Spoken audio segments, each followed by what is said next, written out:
Hi guys, welcome to tax smooth. आज की video में हम आपसे बात करेंगे आपके इनकम टैक्स के रिफ़ंड के बारे में। असेसमेंट ईयर 2022-23 की रिटर्न सबने फाइल कर दी है और इस बार बहुत जल्दी रिटर्न्स जो है हमारी प्रोसेस होने जा रही है। तो जिस भी इंडिविजुअल का रिफ़ंड बन रहा था उस रिफ़ंड में अगर आपकी कोई एडजस्टमेंट हो रही है या फिर आपका रिफ़ंड अभी तक नहीं आया या फिर रिफ़ंड फेल हो गया है, उन सब चीज़ों के बारे में आज हम आपसे बात करेंगे ताकि आप अपना रिफ़ंड जल्द से जल्द पाएँ विदाउट एनी टैक्स एडजस्टमेंट। सो आइए वीडियो को स्टार्ट करते हैं। देखिए सिचुएशन हमारी, अगर आपका असेसमेंट ईयर 22-23 का कोई रिफ़ंड बन रहा था और अगर आपका रिफ़ंड अभी तक नहीं आया है तो उसमें जो है आपकी सिचुएशन 3 हो सकती हैं। नंबर 1, अभी तक आपकी रिटर्न प्रोसेस ही नहीं हुई है। नंबर 2, आपकी रिटर्न तो प्रोसेस हो गई है लेकिन आपका रिफ़ंड फेल हो गया है जस्ट बिकॉज आपका बैंक वैलिडेट नहीं था। नंबर 3, आपका जो बैंक भी वैलिडेट था, रिटर्न भी प्रोसेस हो गई थी, बट क्योंकि आपकी कुछ पास्ट की डिमांड्स खड़ी थी तो आपका जो रिफ़ंड है वो डिपार्टमेंट ने एडजस्ट कर लिया आपकी पास्ट की डिमांड से। तो आज की वीडियो में हम स्पेशली इसी पॉइंट पे फोकस करेंगे कि अगर आपको इंटीमेशन आया है अंडर सेक्शन 245 कि आपका रिफ़ंड एडजस्ट कर लिया जाएगा तो आप उसका रिस्पॉन्स कैसे डालें, कितने टाइम पीरियड में उसका रिस्पॉन्स डालें सो दैट आपका रिफ़ंड एडजस्ट ना हो और आपको रिसीव हो जाए। तो आइए वीडियो को स्टार्ट करते हैं। सबसे पहले हम बताएंगे आपको कि इंटीमेशन अंडर सेक्शन 245 होता क्या है।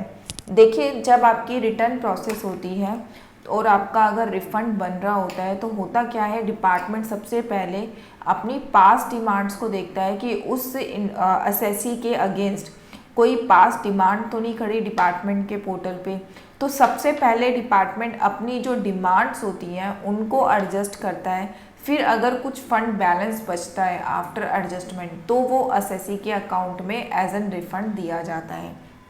बट ऐसा नहीं है कि डिपार्टमेंट बिना बताए ये एडजस्टमेंट कर लेता है। ये एडजस्टमेंट करने से पहले डिपार्टमेंट हमेशा एक इंटीमेशन देगा आपको, intimation under section 245 of income tax act. ये इंटीमेशन आपकी मेल पर आएगी after processing of your return. अगर आपका कोई डिमांड बन रहा था तो ये इंटीमेशन हमेशा आती है अगर आपका डिमांड से डिपार्टमेंट रिफ़ंड को एडजस्ट करने जा रहा होता है तो इस इंटीमेशन में लिखा क्या होता है,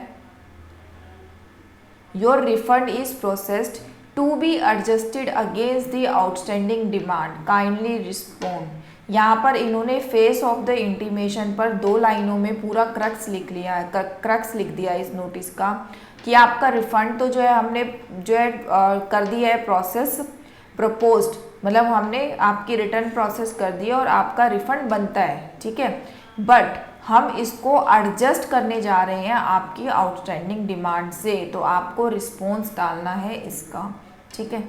तो ये जो होता है आपको इसमें डेट ऑफ कम्युनिकेशन आती है कि किस दिन आपके पास आया, ठीक है। आपको ये बताना होता है कि आप एग्री हैं या डिसएग्री हैं उस आउटस्टैंडिंग डिमांड के। Your return has been processed at CPC and same has been resulted in a refund, मतलब आपकी रिटर्न में कोई एरर नहीं था, आपने जैसी रिटर्न भरी जितना आपका रिफंड बनता था उतना ही CPC ने प्रोसेस करके आपका रिफंड ग्रांट कर दिया है, अभी आपके अकाउंट में नहीं डाला है। The refund so determined is propose to be adjusted against your outstanding demand as shown in the outstanding demand table. तो ये रिफंड कौन सी आउटस्टैंडिंग डिमांड से एडजस्ट करने जा रहा है डिपार्टमेंट, उसकी डिटेल यहाँ पे दी गई है। असेसमेंट ईयर 2009 की आपकी कोई डिमांड खड़ी थी डिपार्टमेंट के पोर्टल पर, ठीक है, और इसका जो है ऑर्डर उन्होंने 24 मार्च 2021 में निकाला था और कितनी डिमांड थी 4494 की। तो आपका जो रिफंड है वो इस डिमांड के अगेंस्ट जो है एडजस्ट होने जा रहा है, ठीक है। तो अब इन्होंने कहा है कि आपको जो है इसका रिस्पॉन्स डालना है कि आपका रिफंड एडजस्ट क्यों ना हो, और आपको जो ये रिस्पॉन्स डालना होता है उसका जो टाइम होता है वो विद इन द डेट, जब आपको ये कम्युनिकेशन रिसीव हुआ है उससे 30 दिन के अंदर अंदर आपको रिस्पॉन्स डालना होता है। अगर आपने कोई रिस्पॉन्स नहीं डाला सेक्शन 245 के इंटीमेशन का, तो आपकी ये जो रिफ़ंड है ये एडजस्ट हो जाएगा डिमांड से और आपके बैंक में रिसीव नहीं होगा, आपकी डिमांड कट जाएगी। ठीक है। फर्दर इन्होंने डाला है कि अगर आप जो है आउटस्टैंडिंग डिमांड का जो है रिस्पॉन्स डाल देते हो तो आपका जो इंटरेस्ट लगता था उस आउटस्टैंडिंग डिमांड पे वो भी कट जाएगा, लेकिन अगर वो आउटस्टैंडिंग डिमांड ही करेक्ट है तो इंटरेस्ट का अमाउंट भी आपके रिफंड से जो है एडजस्ट किया जाएगा। If you have already confirmed the demand for adjustment of the paid demand, same will be considered as sufficient compliance and you are not required to respond to this intimation। ठीक है, आपको इस intimation का reply करने की ज़रूरत नहीं है अगर आपने ऑलरेडी अपनी डिमांड पे कंफर्म किया हुआ है कि हाँ मेरी डिमांड इतनी बनती थी। अब हम ये देखेंगे कि हम जो है इसका किस तरीके से रिप्लाई करें, जिसका इन्होंने 30 दिन का टाइम दिया है उसका कैसे रिप्लाई करना है।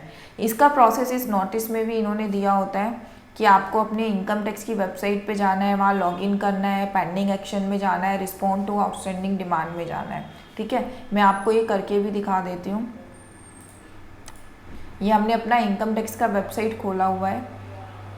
यहाँ पे आप अपनी अगर देखना चाहते हैं कि हाँ आपको ये नोटिस इशू हुआ है या फिर अगर आपको ये देखना है अपने रिफ़ंड का स्टेटस देखना है तो आप यहाँ पे भी जाके देख सकते हैं। ई फाइल में जाएंगे आप, इनकम टैक्स रिटर्न में view file returns, view file returns में जैसे अभी आपने 22-23 की रिटर्न अपनी फाइल करी है तो जब हम इसको डिटेल में देखना चाहेंगे तो यहाँ पे देखो लिखा हुआ है कि हमारी रिटर्न जो प्रोसेस हुई है वो 8 अगस्त को हुई है, but refund kept on hold, intimation 245 is issued proposing adjustment of refund towards outstanding demand। यहाँ पर भी इन्होंने मेंशन किया हुआ है कि रिफंड आपका जो है होल्ड पर है ड्यू टू सेक्शन 245। और अगर मान लो आपको ये नोटिस नहीं रिसीव होता है सेक्शन 245 का तो आपकी ईमेल आईडी गलत डली होगी, आप अपनी ईमेल आईडी वहाँ पे अपडेट करके दोबारा से इस नोटिस को डिमांड भी कर सकते हैं। ठीक है, अब हम ये देखेंगे कि हमें इसका रिस्पॉन्स कैसे करना है। हमने अपना इनकम टैक्स का लॉगिन कर लिया। इनकम टैक्स का लॉगिन करने के बाद पेंडिंग एक्शन में जाना है, रिस्पॉन्ड टू आउटस्टैंडिंग डिमांड।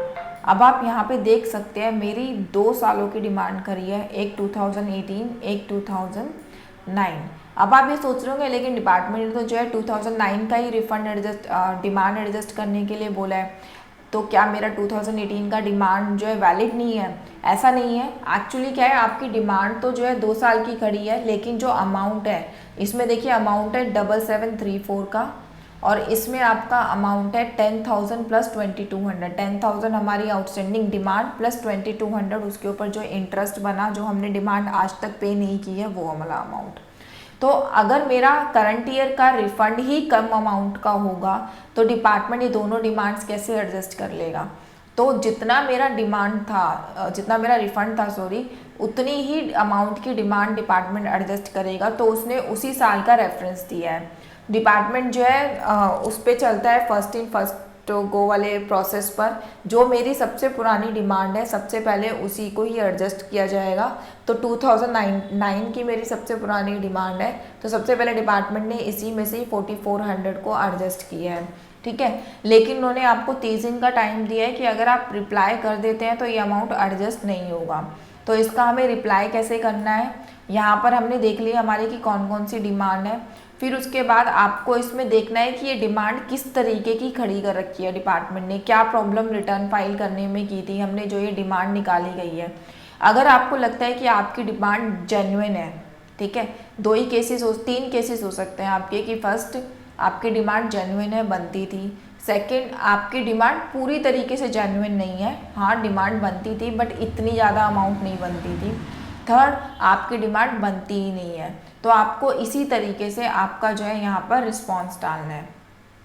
2009 के लिए मैं ऑलरेडी रिस्पॉन्स पहले डाल चुकी हूँ तो यहाँ पे रीसबमिट रिस्पॉन्स का ऑप्शन आ रहा है, बट 2018 का हमने अभी तक रिस्पॉन्स नहीं डाला है तो यहाँ पे सबमिट रिस्पॉन्स का ऑप्शन आ रहा है। तो हम यहाँ पे जाके सबमिट रिस्पॉन्स में जाएंगे। यहाँ पे देखिए इन्होंने यहाँ पे वही वाले 3 ऑप्शन दिए हैं। Demand is correct, disagree with demand, either full और इन पार्ट। तो डिमांड इज़ करेक्ट जैसे ही हम क्लिक कर देंगे वैसे ही जो है डिपार्टमेंट एग्री, हम अग्री कर रहे हैं डिपार्टमेंट को कि हाँ हमारी डिमांड करेक्ट है, तो हमारी जो है रिफ़ंड के अमाउंट से डिमांड एडजस्ट हो जाएगी। लेकिन सेकंड ऑप्शन अगर हम डिसएग्री करते हैं तो डिसएग्री करने के बाद हमें रीजंस देने हैं, डॉक्यूमेंट्स यहाँ पे अपलोड करने हैं, तो उसके बाद डिपार्टमेंट इस रिक्वेस्ट को प्रोसेस करेगा दोबारा, और डिमांड अगर हमारी यहाँ से हट जाती है, डिपार्टमेंट एग्री हो जाता है, तो हमारा रिफ़ंड एडजस्ट नहीं होगा और आपके अकाउंट में आपको रिफ़ंड रिसीव हो जाएगा। तो ये था प्रोसेस कि किस तरीके से आप अपनी डिमांड का जो है रिस्पॉन्स कर सकते हो, अपना रिफ़ंड आप टाइमली पा सकते हो। तो ये हमारा सारा प्रोसेस था 245 के नोटिस का। तो इस वीडियो में मैंने आपको बता दिया कि 245 का नोटिस होता क्या है और आप इसको किस तरीके से स्टडी करेंगे, किस तरीके से आपको टाइमली रिस्पॉन्स करना है सो दैट आपका रिफ़ंड एडजस्ट ना हो। थैंक यू सो मच मेरी पूरी वीडियो में बने रहने के लिए। अगर आपको वीडियो पसंद आई तो वीडियो को लाइक और चैनल को सब्सक्राइब जरूर कीजिएगा। Thanks a lot.